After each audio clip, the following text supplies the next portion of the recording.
রাষ্ট্রচিন্তার জগতে রুশোর অন্যতম গুরুত্বপূর্ণ অবদান হল সাধারণ ইচ্ছার ধারণা।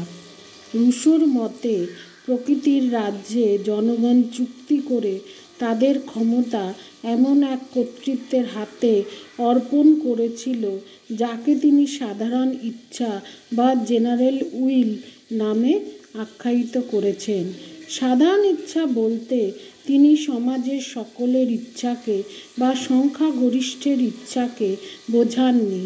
তার মতে সমাজস্থ মানুষদের প্রকৃত ইচ্ছাগুলির সমন্বয়ী রূপ হল সাধারণ ইচ্ছা।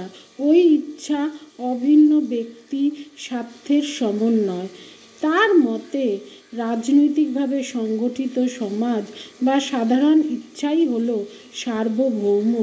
এই ইচ্ছা অসীম সার্বভৌম ক্ষমতার অধিকারী। এই ইচ্ছাকে মেনে চলার মধ্যে দিয়ে ব্যক্তি স্বাধীন হয়ে ওঠে। এই ইচ্ছার বিরোধিতা করা চলে না। ব্যক্তি এই ইচ্ছাকে মেনে না চললে সাধারণ ইচ্ছা তাকে স্বাধীন করে তোলার জন্য বল প্রয়োগ করতে পারে।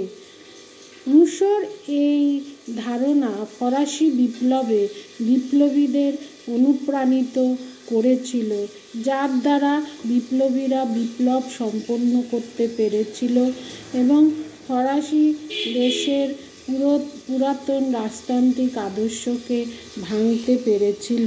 তবে সমালোচকরা মনে করেন যে রুশোর সাধারণ ইচ্ছার ধারণা সুস্পষ্ট ও সুনির্দিষ্ট নয়। এই ধারণাটির একাধিক ও বৈপরীত্যপূর্ণ ব্যাখ্যা দেওয়া সম্ভব। এই ধারণার মধ্য দিয়ে তিনি ব্যক্তির দাবির সঙ্গে সমাজের এবং স্বৈরতন্ত্রের সঙ্গে গণতন্ত্রের সমন্বয় ঘটাতে চেয়েছেন।